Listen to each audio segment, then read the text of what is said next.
Down please. Thank you sir. बच्चों, yes sir. आज आपको कहानी बहुत ही अच्छी, मजेदार और शिक्षाप्रद है। कहानी का नाम है सबसे योग्य वर। कहानी क्या नाम है? सबसे योग्य वर।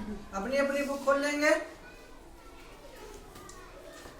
देखिए, कई बार हम मनोवांछित वस्तु की खोज में इधर उधर भटकते रहते हैं, जबकि वही वस्तु हमारे बिल्कुल निकट होती है, लेकिन हमारा ध्यान उस तरफ नहीं जाता है। इसे ही दिए गए अंधेला कहते हैं। इसे क्या कहते हैं? दिए तले अंधेरा। एक मुहावरा, ठीक है? Yes sir. आप लोगों ने देखा होगा कि जो चीज आप लोग का खोज रहे हो तो उस तरफ दिमाग ही नहीं जाएगा। यहाँ हमारा दिमाग जाएगा चीज का वहीं रखी हो। ऐसा हो जाता है कभी कभी, नहीं हो जाता? Yes sir. उसी चैप्टर पे कहानी है, आइए ध्यान से पढ़ते हैं और समझते हैं। एक घर में चूहों का एक छोटा सा परिवार रहता था। उस परिवार में एक छोटी चूहिया भी थी। दिन बीतते गए और देखते देखते वह छोटी चूहिया सयानी हो गई। अब उसके माता पिता को उसके विवाह की चिंता शुरू हो गई। चूहिया ने अपने माता पिता से कहा, मैं अनपढ़ नहीं, अच्छी पढ़ी लिखी हूँ, इसलिए एक अच्छे वर से ही मेरा विवाह होना चाहिए। उसके मतलब अपने पापा से वो बात जाहिर की। कौन? चूहिया ने। तो उनके पेरेंट्स भी समझे कि हमारी बेटी चूहिया है तो वो भी पढ़ी लिखी है, तो वर भी पढ़ा लिखा मिलना चाहिए, ठीक है? Yes sir. अब माता पिता के ऊपर का एक अच्छा योग वह ढूंढने की जिम्मेदारी आ पड़ी। वह ऐसा हो जो चूहिया को भी पसंद आ जाए। वे दोनों हर समय इसी चिंता में घुलने लगे। जिसको चिंता हो जाएगी ना, तो चिंता आदमी को खा जाती है। अब वो दिन पे दिन घुलते चले गए कि शादी वाला वर्ग कहाँ ऐसा हमको मिलेगा जो हमारे चूहिया का इतना पढ़ा लिखा हो। उसके खोज में लोग घूमने लगे और काफ़ी इन्होंने घूमते घूमते टेंशन की वजह से शरीर भी बहुत उनका घुल चुका था। देखिए आगे क्या होता है। एक अच्छे योग की वर की तलाश में वे अखबारों, कंप्यूटर पर विवाह के विज्ञापन देखने लगे। उन्होंने डॉक्टर, सॉफ्टवेयर इंजीनियर आदि के सैकड़ों विज्ञापन देखे, लेकिन अपनी लाडली चूहिया के लिए कोई उनको वर नहीं जचा। देखे उन्होंने अच्छे, लेकिन उनके लिए परफेक्ट वर नहीं मिल पाया। एक दिन बैठे बैठे उन्हें विचार आया कि सूरज सारी दुनिया में रोशनी करता है, तो चूहिया के लिए सबसे अच्छा वर कहाँ मिलेगा? चूहिया की माँ ने अपने पति से कहा, सूरज तो रोशनी बांटते हुए जात पात के चक्कर में नहीं पड़ता, इसलिए उससे योग्य वर हो ही नहीं सकता। समझ रहे ना? तब चूहिया के माता पिता सूरज के पास गए और सूरज से प्रार्थना की, हमारी बेटी सयानी हो गई है और हम उसके लिए योग्य वर खोज रहे हैं। भला आपसे अच्छा वर योग्य हमें कहाँ मिलेगा? कृपया हमारी प्रार्थना स्वीकार कीजिए। चूहिया के माता पिता किसके पास गए? सूरज के पास। किस लिए? शादी के लिए।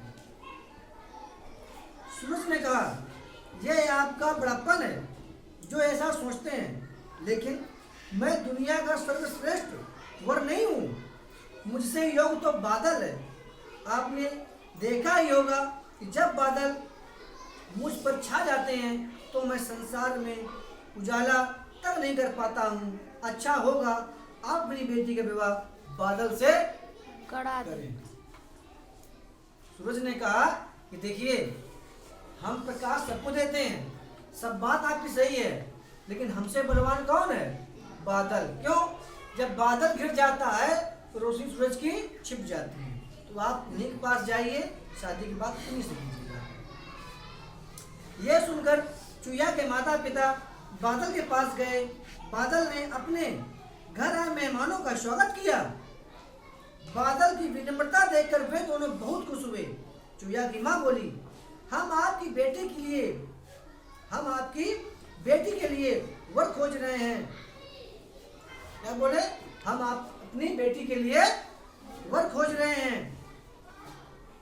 हमने सूरज से सुना है कि आप एक सर्वश्रेष्ठ वर हैं। कृपा करके मेरी बेटी की अपना जीवन साथी बना लीजिए।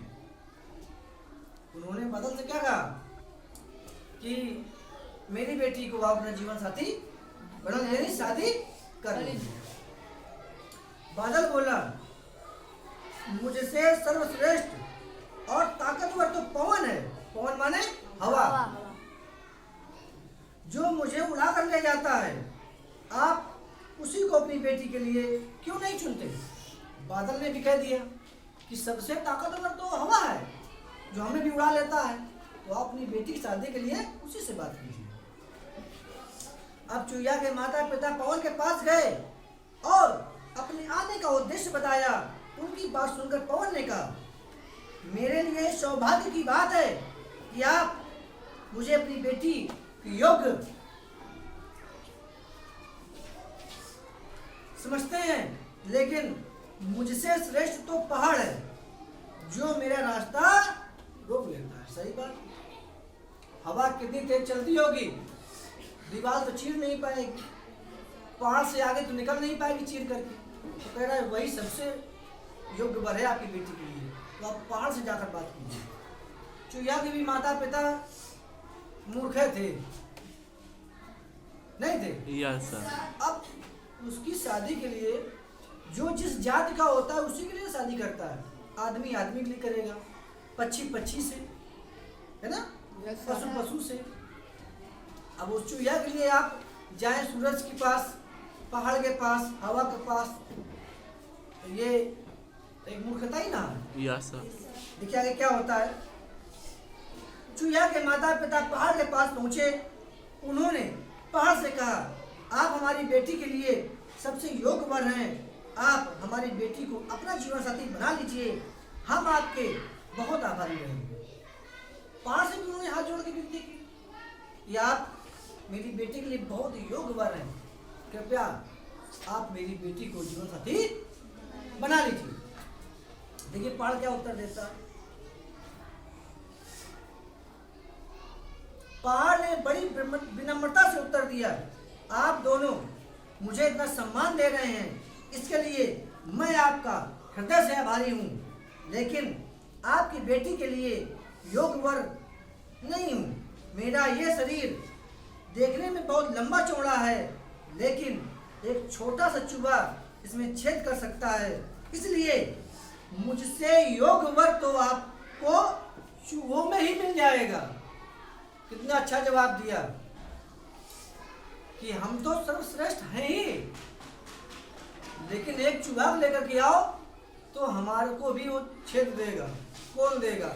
चूहा नहीं, जमीन में कोड़ डालते हैं, पहाड़ को भी कोड़ डालते हैं। तो करे हमसे तो बलवान आपका चूहा ही है, अपने जात में ही शादी कीजिए, चूहा के साथ में ही। पहाड़ की यह बात सुनकर चूया के माता पिता बहुत खुश हो गए। वे अपने मन में फूले नहीं समा रहे थे।